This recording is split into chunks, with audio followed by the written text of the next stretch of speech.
అయితే only calcium తీసుకుంటే చాలు బోన్ స్ట్రెంథనింగ్కి అనుకుంటారు. Is that only source? అంటే యాక్చువల్లీ అండి calcium is vital thing. But ఆ కాల్షియం లోపల రావడానికి ఎట్లా? ఇప్పుడు విటమిన్ డి ఉంది, ఉట్టి కాల్షియం తీసుకుంటే ఏముంటుంది? సో ఇప్పుడు విటమిన్ డి ఉంది. Vitamin D also places a vital role in calcium metabolism అంటాం. అంటే కాల్షియం అబ్జార్ప్షన్, దాని యూటిలైజేషన్, ఇవన్నీ కూడా. ఇప్పుడు అందుకని there is a good balance between them. ఇప్పుడు vitamin D sources unfortunately dietary sources చాలా తక్కువ. ఏదో కొన్ని ఫిష్ అంటాము, చీజ్ అంటాం, కానీ ఇంత చీజ్ తింటే అంత విటమిన్ డి వస్తుంది. దానికన్నా బెస్ట్ ఏంటంటే ఎక్స్పోజర్ టు సన్లైట్. అండ్ కామన్గా ఇప్పుడు మనం చూస్తాం కొంతమంది, నేను సన్లైట్ రోజు పొద్దున జాగింగ్ వాకింగ్ వెళ్తానండి రోజు 2 గంటలు, అయినా నాకు విటమిన్ డి లాస్ అంటారు. ఎందుకు అంటే ఇప్పుడు అది ఆల్ఫా, మార్నింగ్ ది ఆల్ఫా, మధ్యాహ్నం బీటా. మనకు కావాల్సింది విటమిన్, అది యూవి బి రేస్. ఓకే. అంటే యూజువల్గా ఎర్లీ మార్నింగ్ సన్ రైస్ ఏవైతే మంచివి అంటారు, అవి మంచిది కాదు. మంచిది కాదని కాదు, కానీ మనకు అంత యూస్ఫుల్ కాదు. ఇప్పుడు మధ్యాహ్నం వెంటనే కరెక్ట్ మనకు విటమిన్ డి కి యూవీఏ యూవీబి అని ఉంటుందండి. మార్నింగ్ వచ్చేది ఏ, దేనికి అంటే మనకి పెద్దగా యూస్ అవ్వదు. విటమిన్ డి కావాలంటే బి కావాలి మనకి. మధ్యాహ్నమే వెళ్ళాలి, ఎండగా. మార్నింగ్ 11 to మధ్యాహ్నం 3 దాకా ఉండేది బి. అది మనం చర్మం మీద పడితే చర్మంలో ఉన్న కొలెస్ట్రాల్లో ఒక హార్మోన్ లాగా ఉంటుంది, అది విటమిన్ డి లాగా తయారయ్యి ఫస్ట్ లివరు, దాంతో కిడ్నీకి వెళ్ళి యాక్చువల్ విటమిన్ డి ఫామ్ అవుతుంది. ఇంకా కొంతమంది ఉంటారు, అదేంటి నేను మీరు చెప్పినట్టే మధ్యాహ్నం కూడా వెళ్తాను అయినా పెరగట్లేదు. తీరా చూస్తే అంటే వాళ్ళు సన్ స్క్రీన్ రాసుకుని వెళ్తారు. సో సన్ స్క్రీన్ అంటే మనకి యూవీ రేస్ వెళ్ళవు. సో అందుకని మనం తీసుకోవాల్సిన జాగ్రత్త ఏంటంటే లీస్ట్ బాడీ క్లోతింగ్. ఎందుకంటే most of your body should be exposed. ఈ సన్ స్క్రీన్ రాసుకోకూడదు మధ్యాహ్నం 11 to 3, విచ్ ఇప్పుడు ఇవన్నీ చూస్తే ఏంటంటే ఇండియా లాంటి క్లైమేట్కి కష్టం. కరెక్ట్. సో అందుకని what we suggest is supplementation. ఇప్పుడు పిల్లలు అంటే పర్లేదు, పిల్లలు చిన్న వయసులో కొంచెం దే ఆర్ ఎక్స్పోజ్డ్, ఆడుకుంటూ అదంతా. రెగ్యులర్గా కొంచెం విటమిన్ డి చెక్ ఒకటి.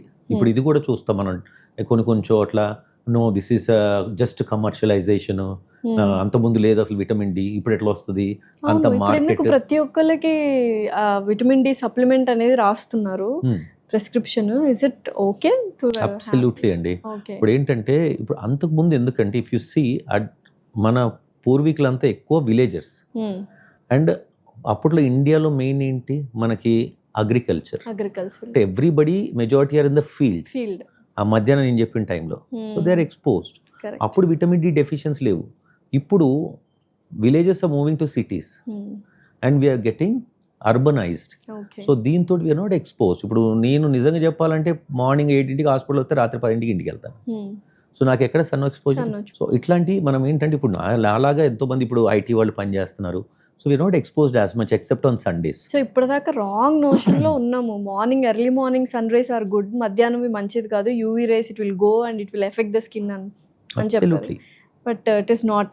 మధ్యాహ్నం లైక్ మీరు అన్నట్టు 11 to 3 best time for sun exposure. And for at least half an hour to 40 minutes.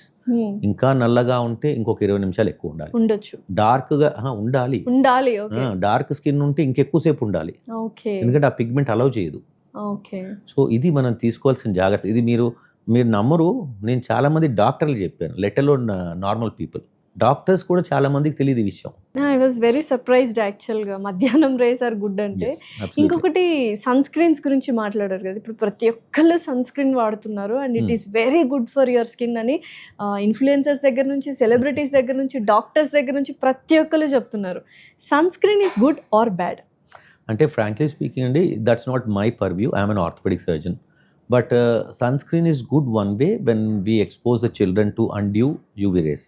ఇప్పుడు పిల్లలు బీచ్కి వెళ్తారు, so you wearing little clothing, so most of your body is expose sunlight for long term. అట్లాంటప్పుడు sunscreen వేసి పంపిస్తాము పిల్లల్ని. తర్వాత ఇప్పుడు ఎస్పెషలీ మిగతా వాళ్ళు కూడా ఎవరైనా వెళ్తుంటే, if you are getting expose too much in the sunlight, sunscreen చెప్తాము. ఇంకా మిగతా యూజెస్ నాకు పెద్దగా తెలియదు, probably dermatologist can help. Okay. చాలా వరకు చాలా మంది కాల్షియం టాబ్లెట్స్ తీసుకుంటూ ఉంటారు, బట్ కాల్షియం టాబ్లెట్స్ ఎక్కువగా తీసుకున్నా కూడా కిడ్నీలో స్టోన్స్ ఫామ్ అవుతాయి అని కూడా అంటూ ఉంటారు. సో ఏంటి, కాల్షియం టాబ్లెట్స్ తీసుకోవాలా, మితంగా తీసుకోవాలా, అసలు తీసుకోవద్దా?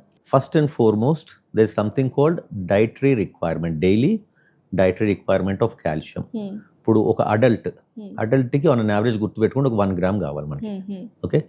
చైల్డ్ అండ్ అడాలసెంట్ అంటే పెరిగే ఏజ్లో 1300 గ్రాములు, అంటే అడల్ట్ కన్నా ఎక్కువ కావాలి పిల్లలకి, ఓకే, పెరిగే ఏజ్లో. తర్వాత కడుపుతో ఉన్న వారికి 1200 గ్రాములు అందాజా. సో యావరేజ్ తీసుకుంటే మనకు 1 గ్రామ్ కావాలి, 1000 మిలీగ్రామ్స్ అంటాము. సో ఇప్పుడు ఈ 1000 మిలీగ్రామ్స్లో ఏంటంటే మనం తీసుకునే డైట్ బట్టి ఉంటుంది. చాలా వరకు ఏంటంటే కొంచెం పెద్ద వయసు వాళ్ళు తీసుకునేది 500 మిలీగ్రామ్స్ మాత్రమే ఉంటుంది. సో దాంతో ఏంటంటే డెఫిషియన్సీ. ఇంకోటి ఏంటంటే ఇప్పుడు పోస్ట్ మెనోపాజల్ ఆడవారికి మెయిన్గా పీరియడ్స్ అయిన తర్వాత ఏంటంటే ఈస్ట్రోజన్ అనే హార్మోన్ తగ్గిపోద్ది. సో ఈ కాల్షియం అబ్జార్ప్షన్ తగ్గి వాళ్ళలో ఓన్లీ డైట్తో సరిపోదు. మగవాళ్ళకైతే 70+ తర్వాత వాళ్ళకు కూడా ఇదే ప్రాబ్లం అవుతుంటుంది.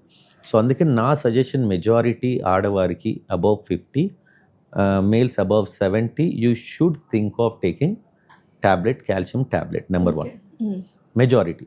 కొంతమంది ఏంటంటే బాగా అంటే యాక్టివ్గా ఉంటారు, ఇప్పుడు డైటరీ బాగా తీసుకుంటారు, మంచి రిచ్ ఫుడ్ ఇన్ కాల్షియము, అట్లాంటి వాళ్ళకి అవసరం ఉండకపోవచ్చు. అంటే నేను చెప్పేది ఒక 10% ఉంటారు అట్లాంటి వాళ్ళు, 90% మందికి అవసరమే ఉంటుంది. సో అది నా సజెషన్ ఏంటంటే you should either discuss with your general practitioner or a dietician. Okay, అంటే ఊరికనే పుట్నాలు వేసుకోకుండా కొంచెం ఒక డెసిషన్ తీసుకొని, అంటే మీరు ఆ ఫుడ్ హ్యాబిట్స్ చూసేస్తే వాళ్ళకి అర్థమైపోద్ది, చెప్తారు.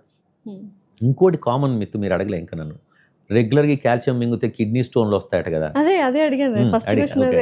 సో ఇది తప్పు. మళ్ళా కిడ్నీ స్టోన్స్ అనేవి వచ్చేది ఏంటంటే ఆక్సలేట్స్, ఆక్సలేట్ అని ఉంటుంది. యాక్చువల్లీ మీరు తీసుకునే కాల్షియం కొన్నిసార్లు మంచిది కిడ్నీ స్టోన్స్ రాకుండా, ఈ కాల్షియం ఆక్సలేట్ అయ్యి కాంబిన్ అయ్యి దాని తర్వాత chances of stone formation is less. So ఈ మిత్ చాలా కామన్, మీరు వీలైతే ఇది ఒక్కటే హైలైట్ చేయండి. ఎందుకంటే కాల్షియం టాబ్లెట్స్ వేసుకుంటే కిడ్నీ స్టోన్స్ రావని కాదు, జాగ్రత్తలు తీసుకుంటే రావు. అంటే ఏం జాగ్రత్తలు తీసుకోవాలి? కాల్షియం వీలైనంత వరకు ఫుడ్తో తీసుకోవాలి, భోజనం తిన్న తర్వాత తీసుకుంటే అబ్జార్ప్షన్ బెటర్. మళ్ళీ కాల్షియం 2 రకాలు ఉన్నాయి, కాల్షియం కార్బోనేట్, కాల్షియం సిట్రేట్. ఇప్పుడు చాలా మంది కాల్షియం వేసుకుంటే అబ్బా నాకు కడుపు ఉబ్బిపోతుంది, వామిటింగ్ లాగా ఉంది, అసిడిటీ వస్తుంది, చిరాగ్గా ఉంది, నేను వేసుకోని అంటారు. అది ఎందుకు? కార్బోనేట్ అనే దానివల్ల. అది డెఫినెట్గా ఫుడ్తో తీసుకోవాలి, లేదంటే అన్ని కడుపులో చిరాకులు వస్తాయి.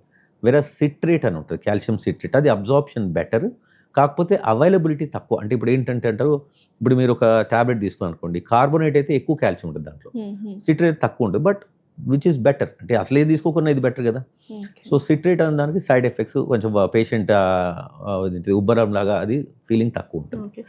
అండ్ తర్వాత ఇప్పుడు మీరు అన్నట్టు కిడ్నీ స్టోన్స్, ఈ ఫుడ్తో ఒకటి తీసుకోవడము, గుడ్ హైడ్రేషన్, బాగా వాటర్ తీసుకోవాలి. ఈ తీసుకోవడం వల్ల chances of kidney stones formation much less. But I want to say again, ఈ common myth saying calcium tablet వాడితే కిడ్నీ స్టోన్ అనేది తప్పు, తీసుకోవాలి. So 5 best foods for bones. అంటే ఇప్పుడు మెయిన్ కాల్షియం రిచ్ అండి. ఇప్పుడు మనం అనుకున్నాం 2 main important things, vitamin D and calcium. Vitamin D first is exposure sunlight which is natural, very good. And మన ఇండియాలో మెయిన్గా వెజిటేరియన్స్ ఎక్కువ, so cheese is good source. And then green leafy vegetables also to some extent. And దాని తర్వాత non veg తీసుకునే వాళ్ళకైతే fish దాంతో కొంచెం బాగానే ఉంటాయి. దాని తర్వాత ఇప్పుడు చిన్న ట్యాబ్లెట్స్ కూడా వస్తున్నాయి, fish oil, Codd liver oil tablets, omega 3 అట్లాంటి. ఓకే, సో దీస్ ఆర్ ఫుడ్లో అయితే ఫిష్ మెయిన్గా. దాని తర్వాత కమింగ్ టు కాల్షియం, ఇప్పుడు కాల్షియం రిచ్ మనము ఫుడ్ చూసుకోవచ్చు, చీజ్ అవన్నీ. దాని తర్వాత స్పినచ్, గ్రీన్ లీఫీ వెజిటేబుల్స్, దాని తర్వాత టోఫు అని ఉంటుంది అవి. సో ఇట్లాంటివి ప్లాన్ చేసుకోవచ్చు మనం. సో ఫస్ట్ ఏంటంటే main vitamin D and calcium, these are very important for bone. So మొన్నటి వరకు పన్నీర్ అడల్టరేటెడ్ ఫుడ్ అని చాలా కాంట్రవర్సీ నడిచింది, రైట్? ఇప్పుడు మనకు బోన్ హెల్త్ అనగానే మీరు మిల్క్ అని చెప్తారేమో అని వెయిట్ చేస్తూ ఉన్నాను. ఎందుకంటే అరే చిన్నప్పటి నుంచి మిల్క్ తాగురా, బోన్స్ బాగా స్ట్రెంథనింగ్ ఉంటాయి, ఎవరినైనా కొట్టచ్చు, వెరీ స్ట్రాంగ్ అవుతాయని అంటూ ఉంటాం.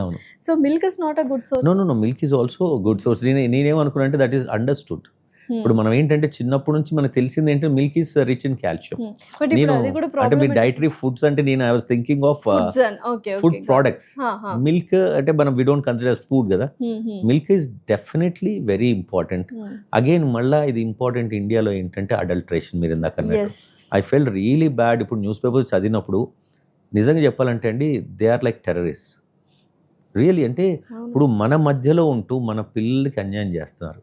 మన పిల్లలు వాళ్ళ సొంత పిల్లలు కూడా అంతే. ఇప్పుడు వాళ్ళ పిల్లలు వాళ్ళు పెట్టింది ఎందుకు తాగుతారు, వేరే వాళ్ళ ఇంటికి వెళ్ళినప్పుడు ఇప్పుడు ఉదాహరణకి మా ఇంటికి వచ్చారు, వాడు ఇచ్చిన కల్తీ ఇది వాళ్ళ అబ్బాయికి ఇస్తే ఆబ్వియస్లీ